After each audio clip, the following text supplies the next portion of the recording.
Magandang araw! For today's video ay samahan niyo muli kami sa panibagong kaganapan namin din sa probinsya. At ayun na nga ho, at dahil man din naman nga ho, pumapasok na si Ate Kiona, kaya naman arit amin na nga ning kinaon. Ay siya'y kakaon lang man din naman nga ho sa school ay barkadahan na, kaya naman pati aring aming alagang asong si Patras ay kasakasama. Ay basta man din naman nga ho, umandar ang aming sasakyan at si tatay ang driver ay hindi po pwedeng hindi siya makakasama sa amin. Aba naman ay kahit man din naman nga ho, hindi siya isakay ay talagang pipilit na sumamat, mahabol pa man din naman nga ho. Ayun nga, napadaan pa man din naman nga ho kami din sa palengke, kaya naman na rin si Ate Kiona ay ayun at nagatuturuan na nganit nagapabili. Eh kesa man din naman nga ho maglupagit magngak-ngak ay di akin na nga lamang ibinili no kanyang gusto. Asya ako man din naman nga ho ay sandaling lumapag din sa fishbulan at kako man din naman nga ho ay maibili siya nung kanyang gustong juice. Diga naman nga ho ay abot na naman sa tay nga ang ngisit na pagbigyan na naman nga ni ang hili.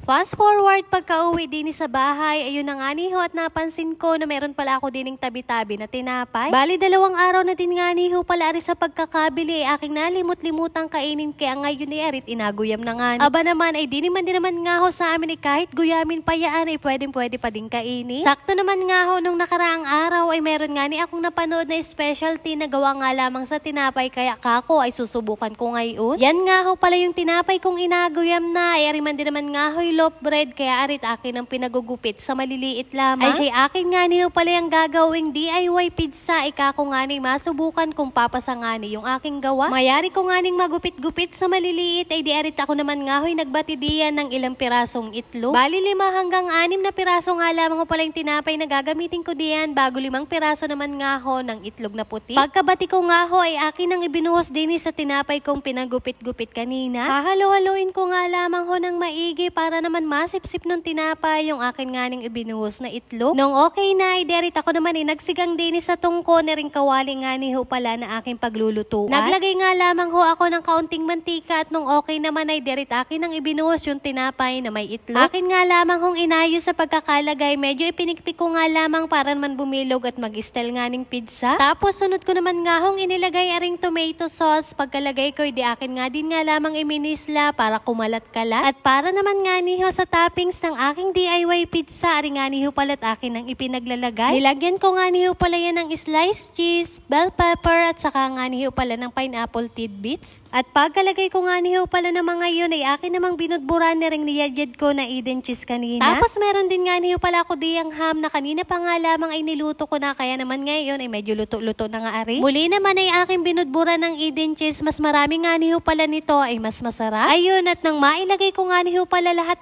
ng dapat ilagay ay di akin na nga ning tinakluban. Lulutuin nga niyo pala yan ng 5 hanggang 8 minuto at sa katamtamang lakas nga lamang ng apoy. Sakto naman nga niho na naubusan kami ng gasol, kaya naman narit din nga ni ako nagsigang sa kahoy. Madali nga lamang naman nga ho ito, at pag nadubduban mo man din naman nga ho ng mga sanga-sanga o kaya naman siit ay di kay ayos na yun. At ayun na nga niho at atin ang ipapas forward ka agad at arin na nga ni at luto na ang ating DIY pizza. Ganun lamang man din naman nga ho kadalit kasimple, at kung kayo'y napapaibig, isubukan nyo na nga rin. Minsan ay hindi naman masamang pagbigyan nyo din ang inyong mga cravings, lalo na kung kaya nyo namang gawin. Akin man din naman nga ho aring hiniwa sa saktong laki, at nang kako man din naman nga ho ay nang makapagtig-iisa kami. Syempre, at dahil luto na ay di nga nit akin munang tinikman, at kung makakalusot baga naman nga ni ang lasa no na yun. Aba naman ay sinasabi ko nga ni sa inyo ay masarap din naman, ay kako nga ni pwede nang ipanlaban, wag nga lamang ilalayo. Akin na din nga niyo palang ipinatikim sa kanila itong aking gawang DIY pizza, at kako nga ni maalman baga nga ni kung masarap nga. Kaya naman sa mga nagkikrave diyan ng pizza ay alam ko aring kayang-kaya nyo din gawin, kaya naman subukan nyo na.